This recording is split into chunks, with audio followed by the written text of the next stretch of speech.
Hello, I'm Dan Hall with the Preview Group. And I'm Nikki Camacho with Movement Mortgage. In this episode 5, we are going to be focusing on the steps to making an amazing offer. This is our 8-part series on do's and don'ts for new construction. I think one of the important things to remember with making a just wonderful, amazing offer is that to make sure you've got a good loan officer that you're working with and a real estate agent that you're comfortable with. Because one of the first really critical steps in making a good, strong, solid offer is being pre-approved. And so, Nikki, what's involved in being pre-approved? Always your step 1. Okay, so when I meet with a client and we go over the application portion, you can fill out an application online, but what's critical is the documents. I really can't do anything until I have all of the documents to support what you've put into the application. So that being said, I would need an ID, 30 days of pay stubs, 2 months of recent bank statements, and 2 years of W-2s and tax returns. If you are self-employed, that's your self-employed tax returns too. And then if you're VA, your DD-214. And if you've had a bankruptcy, all of that paperwork.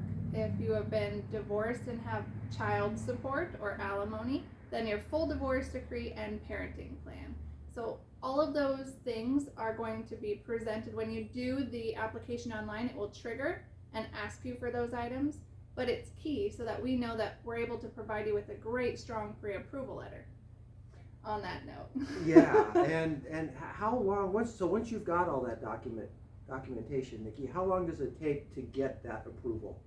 So 24 to 48 hours would be our standard time for a pre-qualified letter. And the difference between that, so if I have a pre-qualification, it's strong, but a pre-approval is stronger, and that's when an underwriter comes into it. So once I have done all the calculation and I have your file all set up, I go ahead and submit that into underwriting, and they're going to go through it with a fine-tooth comb and make sure that all the conditions are addressed, any items that we would ask for in addition to what you've already supplied. And that will give you a strong offer because it will show that listing agent that it's already been through underwriting. So once that step, number 1, getting pre-approved, has been completed, the next step, number 2, is to go out and find a home. Now, yes, we said what are the steps of making an offer, but it's really important to remember that the first step is getting pre-approved. And then you go out and do a little shopping. And once you've found a home, that's when we will sit down and go through the paperwork. And I for myself, I have found it really critical to meet with my clients, if at all possible, in person the very first time and go through the paperwork page by page by page so that you understand all of the commitments that you're making in this process. There's the ability to do offers, make offers digitally, just like there is to complete the application online. And I think that's a wonderful second step on the second house if we don't get the first one for some reason, because now you're already familiar with the paperwork and know what's involved, as opposed to, we all get online sometimes and we have to approve the agreement. Well, we just click the box. Who reads all that paperwork? Well, in the case like this, you're buying a house, you're investing a lot of money, and it's very important to understand thoroughly what's involved. So for me, my standard procedure is to meet with my clients the very first time we're making an offer in person and go through it page by page. I agree. Education is key. I mean, it really is. This is the largest purchase you're going to make. And so it's critical to know exactly what you're signing. And then we're going to dive in. Yeah, so once you found the house, we found the house. And in this case, we're talking about new construction. And really the one major difference that's going to be in a new construction offer than any other offer is that, as I mentioned in earlier episodes, we see in these new construction sites that they are asking for kind of a builder pre-offer addendum, which is just a really short one-page synopsis of what the offer is that the buyer wants to make. And that's something they want, so I believe that we should provide it to them. Their procedure is they want you just to get that, and then they can say, oh yeah, if we like it, we'll go ahead and submit the whole offer. Well, the problem is that can create a day or two delay. And that creates an offer for the seller, the builder, to say, hey, I've got one client who's interested in, or a buyer who's interested. So you other buyers who've been coming by to our shop, to our site, if you want the house, well, now's the time. Well, I don't want to give that a chance to happen. So my preference is, sure, we'll give them the builder addendum, but we will include the full offer as well. Yes, it takes a little time, but that's what I'm here for. And so we sit down and we go through the whole offer. And that starts with identifying who the buyers are, who the seller is, and and what the property is. And there can be a variety of properties. It could be a new construction home, just in a regular development. Maybe it's a condominium. So depending on the type of property, it can depend on the type of paperwork that's involved.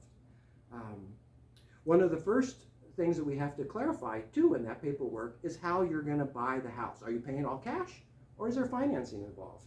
And if there's financing involved, we get into things like how much money is going to be put down, what type of financing it is going to be, and we also have to disclose where that money's coming from. Is that down payment just coming all from your savings account, or are you getting some help from a family member, or maybe a grant program, or some kind of down payment assistance?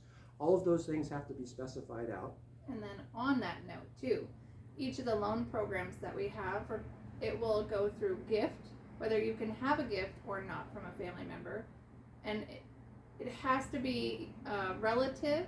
If it is someone outside of that, then we need to have extra information as to who that is that's providing those funds.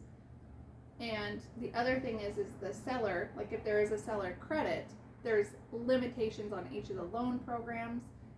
No mattress money. Everything must be sourced. All pages of the bank statement showing transfer of funds. So make sure that you're addressing all of that with the loan officer prior to moving funds or having anyone gift you anything. And then another component in regards to the financing in the offer is something called the earnest money. This is part of your down payment, so it's not something in addition to the money that you're bringing to the transaction, but you're just providing some money kind of up front. That's kind of good faith money. This shows how committed you are to buying this house. It is there to also compensate the seller if you back out for no legitimate reason. And so there needs to be something that compensates them for any time that they have the house off the market. If you just, the day before closing, say, we're not going to buy the house after all, that's not an okay thing to do. And there's got to be some compensation to the seller that does that, and they have the potential of keeping your earnest money if something like that were to happen. Now what happens if the financing falls through? Can they get their earnest money If the back? financing does not come together, they can get their earnest money. However, remember, you've ideally gotten pre-approved. But yes, things can happen in that process. There could be income changes or something like that might then change the buyer's qualifications, and now all of a sudden it doesn't work anymore for them financially. And yes, we can back out of the transaction at that And then point. at what other time can you get your earnest money back? Yeah, there are a variety of other contingencies that we can include depending on what's going on in the market. And those can be such as an inspection contingency. We've talked about that a little bit in an earlier episode. But that's just an opportunity for you, the buyer, to bring somebody in on your behalf and go through the house with a fine-tooth comb and check it out. That does create some opportunities potentially to renegotiate if they find some things. Another contingency is looking at the title report. A lot of communities have things that we call CC&Rs, covenants, codes, and restrictions, and bylaws. These are communities that have homeowners associations. Well, you get an opportunity to review those as well and make sure they have rules with how you live in that neighborhood.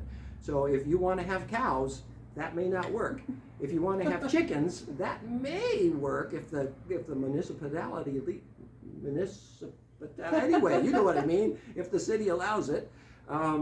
But the association may not. So there can be different rules for different neighborhoods, and the chance to review those and make sure that you're willing to live by those rules as long as you're living there is important. You might have a home that you have to sell first before you can buy this one. So that would be another contingency. Your ability to move forward depends on selling that home. And that brings into something that's referred to as a bump clause, and we're not going to get into that right now. But if you do have a home that you have to sell first, make sure you talk about that and understand what a bump clause is. Some other contingencies that can come into play, not as much in new construction, but it could, especially if it's a rural home, and that would be septic and well contingencies. You got to make sure you've got a source of water. You've got to make sure that those things are operating well, and so having contingencies to make sure those things get a chance to get checked out is important. And then some of the things on well and septic that we look for are going to be water flow test, and then we need to make sure that the well and the septic have been inspected. So those things are important. Yeah. The well water testing is going to be something that generally is the responsibility of the buyer to pay for. The septic inspection and often generally includes a pumping is usually something that the seller will pay for. So there's some clarity around that.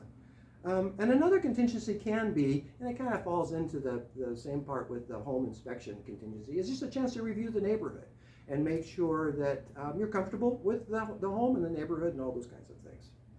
So, and another component, very important component in an offer, is the price. And of course that comes down to a variety of things. Getting some input from the agent that you're working with, and a lot has to do with what's going on in the market. Has the home been sitting for a while? Have there been any changes in the price while they've been on the market? Is it brand new on the market? Often find something that's fresh on the market, there's going to be less likelihood that there's going to be movement in the price. If the house has been sitting for a while, there could be more chances that there would be some flexibility in price, but that really becomes a case-by-case scenario. I do find it very interesting. I don't know if you've experienced this with your clients, but it's not uncommon for me to bring a home to my clients that I'm working with, and it's been on the market for 45, 65 days, and so we go through and we think, oh boy, this is the right one, and let's sit down and let's make a really aggressive offer. Aggressive by it really benefits my clients, and all of a sudden we find out that there's 3 other people that are interested in that same house, and it's been sitting for a month and a half, and now all of a sudden there's this interest and activity. So that's one of the things that again is really important for my job, is to be in communication with that agent that's representing the seller to see where things are, what kind of interest have they been having, and do we need to be concerned about that. So Those are great. Yeah. I think probably then the last couple of critical things in an offer are our close date and our possession dates. How much time do you usually need once you get an offer to actually be able to get it all done and get the buyers moved in? So if the home is ready, it's got an occupancy cert, then we can close as quickly as 14 days. Like, we move very fast. And that being said, as quickly as the borrower, yourselves, will provide the documents to us that are needed. So if an underwriter says, hey, I need an additional pay stub, or I need a bank statement, we need this or that, you need to provide it as quickly as you can, because that is going to hold up our ability to get a clear to close, which is when we can close on the home. Mm-hmm. So as fast as we'll allow. Yep. Yeah. And within new construction, sometimes we find a home that's all done and Nikki Excellent. can do and can get it all approved within a couple of weeks. But sometimes the house is still being built and we may not have a firm close date yet. We are going to close once the home is done. So it's important to keep that in mind when you're thinking about, especially if you're in a rental situation and you need to let your landlord know you're going to move. So you've got to make sure you try to stay a little flexible, a little nimble there at the end of the process to just be aware of that it's not always a firm, this is when it's going to happen kind of thing. Yes, if the home is still in the process of being built, then when you originally go in and your offer is accepted, we have the appraiser go through within that first week just to get an idea of where he thinks it will sit and how far along it is. Then when it gets to about 90%, we have them go back out to re-inspect to make sure that everything is in process for an occupancy cert and we're good to go. Yeah. So. And there's 2 dates that are important to know. There's the close date, and so that's when everything gets done. And closing means the monies that you're bringing to the table, the monies from the lender have all been sent to escrow. Escrow gets all the buyers in, they do their signing, the sellers come in and do all their signing. They get the property switched to ownership at the county. The monies have all been distributed to everybody. When that happens, Now that's closing. Closing is not the day you go in to sign the paperwork. We often say, hey, you're going into closing, but closing doesn't occur until that transfer of ownership has occurred. We also need recording numbers. Recording numbers. So And even when money has switched hands, all documents are signed, and you're done, and it's that day that you're supposed to close, we need to have recording numbers for you to get keys in hand. And so that's one of the reasons I often try to target a midweek and mid-month closing date, because that allows some extra time to make sure that all happens. If we close on a Friday and you've got your truck all full and you got your friends ready to show up on Saturday and the pizzas are ordered and then we don't get closing numbers on Friday because the county has been swamped with stuff, you don't get to move in. We've got to wait until Monday and still get those numbers, and you got to send all your friends home, and that's not happy for anybody. So we really try to keep that aware, keep you aware of what's going on, and make those kinds of plans around our closing date. Once it closes, then possession is the day that you get to start moving in. So in new construction, that's generally going to be the same day because there's nobody else living in it. But sometimes if you're buying a house that is occupied, the day that you get to move your stuff in may not be the day we actually close. So that's a case-by-case basis. Yes.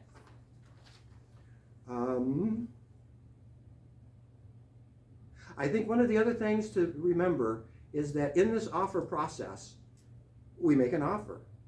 There's three choices that happen then.